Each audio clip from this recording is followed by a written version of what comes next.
Hello and welcome to the first SentUAMessage of 2011. How was your new year, Dan? Oh, it was very pleasant, thank you, Andrew.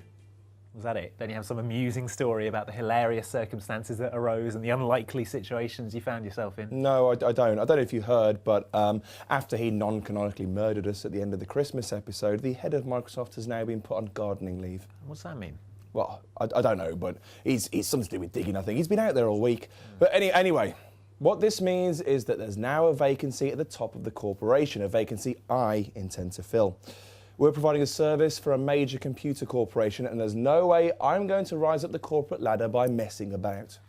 Well, I had quite the unusual break myself. You see, there were these werewolves, right? Time is money. Question 1. Styrofoam468 asks, do you have any info about an XBLA game called Spare Parts? It was mentioned in issue 114 of OXM. He then adds, PS, my gamertag is Styrofoam468. You already mentioned his gamertag. Stop wasting our time. This is extremely detrimental to our productivity, which will directly affect our growth in the key demon graphics. I think you mean demographics. Oh, look, unlike you, I've been working, putting in the hours, giving 190%. I went straight to the top, so here's the game's producer to tell you more about Spare Parts. So Spare Parts is about these two robots who find themselves stranded on a planet. They discover a spaceship that's still working, and the ship's computer tells them that if they find enough spare parts, they can repair the ship and escape the planet. Because on the planet is also the people who dropped them there with this evil race called the Crowfax. Unfortunately, you have to smash. Yeah, so there's a lot of co-op mechanics in it, because we really wanted to make a game that, you know, two people could play together, like online or offline, and just have a really good fun time playing it. Like, I love playing games like this with my girlfriend, so it was a really good kind of, will she like this, we'll like this, and yeah, so we took that approach to pretty much everything in the game. So there's some mechanics in the game you can only do with 2 players, so yeah, we wanted to make it so when you played it single player, you really feel like you need another player there. I'm a ruthless businessman. I'll step on anyone to get to the top. I sold all of my hair when I was 16, used some of the money to buy a fairly convincing wig, leaving me £7 better off. Meet XI Dragon Force IX. He's a 23-year-old male with a disposable income. He loves progressive house and the movies of Owen Wilson. He values personal grooming, quality time with his mates Gaz, Daz and Baz, and his weekly dose of Top Gear. He's likely to say things like, give me info on Tekken Tag Tournament 2, but you'd never catch him saying, this potpourri has a delightful bouquet. Are you profiling our viewers? Well, archetypes are a valuable resource in establishing the thought process and purchasing patterns of our target audiences. You may scoff, but they are grounded in truth, Andrew. But, well, he did want to know about Tekken Tag Tournament 2 anyway. Well, very little firm info has been released since the game was first announced last September, but the important thing is that it's real and it's happening. The sequel looks set to reprise the non-canon nature of its decade-old predecessor to allow for characters who have died throughout Tekken's labyrinthine storyline to battle each other. What may have passed you by is the second trailer released on Christmas Eve, which features my business role model Heihachi Mishima in his younger years, which is to say he looks like a 50-year-old with a healthy passion for just for men. At a guess, I'd say he favours the music of Chris Rea and has a secret crush on Helen Mirren. He buys quality products but won't stand to pay over the odds for anything. Stop that. The new trailer also features a mysterious, currently unnamed female luchador wrestler who can team up with Armor King for some devastating co-op combo attacks. In fact, TTT2 seems to be loaded with character-specific team-up attacks, so a deep understanding of compatible fighting styles and fighter relationships may prove to be a key component in unleashing the most spectacular moves. Oh, now who's speculating? Shut up. Tekken Tag Tournament 2 is currently scheduled for a summer 2011 release in Japan, with Europe and the US sure to follow soon after. In the meantime, keep up to date with the rather excitable musings of Tekken game director Katsuhiro Harada on Twitter by following @Harada_Tekken. Right, next in my project manager's priority list is Yodaman447's inquiry about the villains of Batman Arkham City. Andy, I'm delegating this to you to show my ability to challenge and motivate my workforce. Isn't that just being lazy? No, delegation, key to the successful manager's toolset. You're a toolset. What was that? Nothing. Anyway, Arkham City, as you're probably aware, is the sequel to the brilliant Batman Arkham Asylum coming this autumn. Information is still pretty scarce on much of the game's content, but the probable villain roster is already looking fairly full. As we've seen from the first trailer, both the Joker and Harley Quinn will be making a reappearance, although probably in a reduced role from that of Arkham Asylum, due to the fact that Joker is, dying slowly from bat punches. From the more recent trailer, it looks like the primary villain of Arkham City is going to be Hugo Strange, seen here doing his best Christopher Lee impression.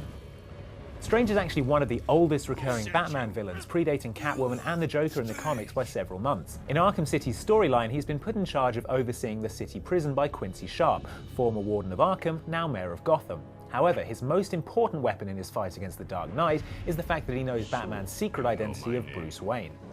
Wait, Batman is Bruce Wayne? Well, that explains why Wayne Corp's stock price has been plummeting of late.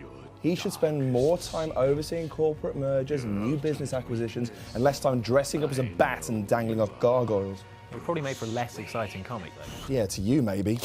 Hippie.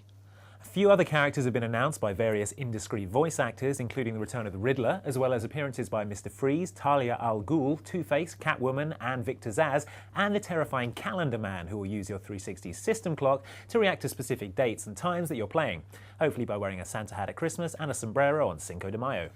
The problem with people in business is that they stand still. I don't stand still. I run. Actually, I don't even run.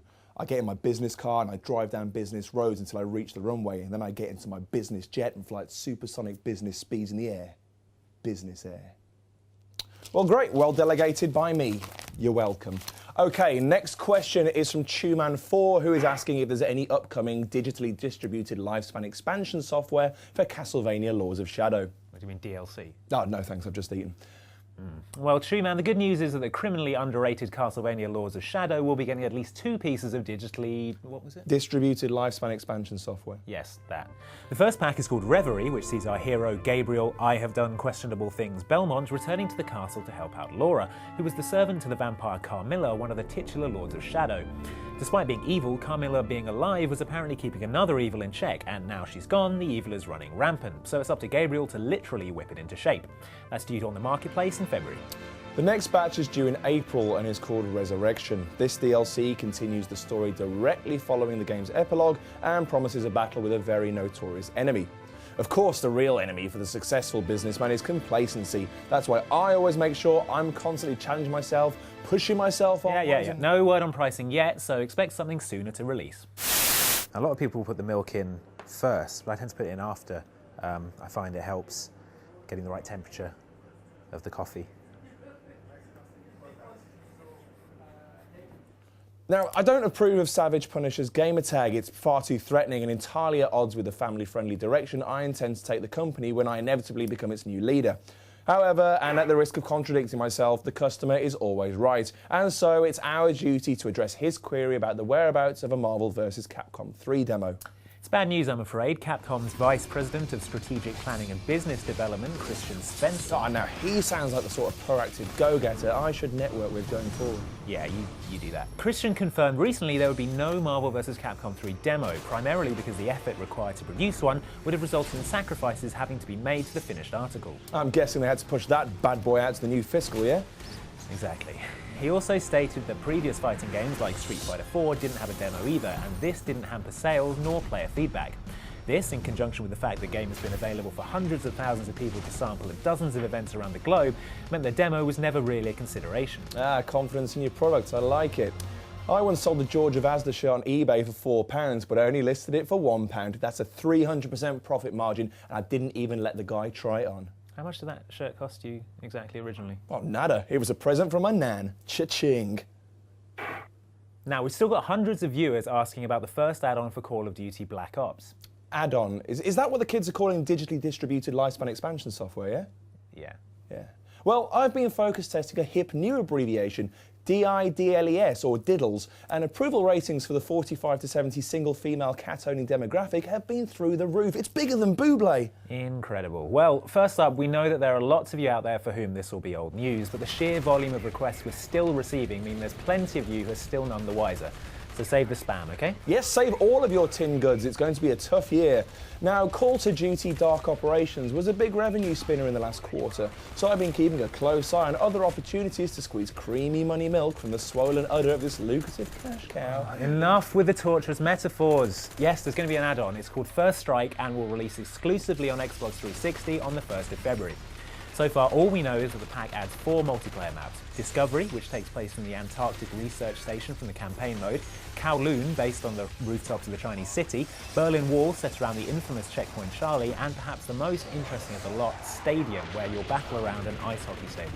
Now, according to leaked minutes from Activision's end-of-quarter financial review, there's also a new zombie map called Ascension. But that's probably not of any interest to you. Recent surveys suggest that Frankensteins are the public's undead monstrosity of choice in 2011. First Strike will sell for 1,200 Microsoft points. Well, I'm going to buy thousands to create the illusion of customer demand and then resell it to the punters at a hugely inflated price. But it's digital content. Exactly. Customers want the future today, and the future is diddles. Ellipses fan Matthias G wants to know when Square Enix's cybernetic enhancement funathon Deus Ex 3 is due out on Xbox 360. Well, I'm afraid there's bad news on this front, Matthias, as Square announced in some recently released financial results that it has delayed Deus Ex Human Revolution, which was originally supposed to be releasing in early 2011, into fiscal year 2012, which means any time after the 1st of April this year.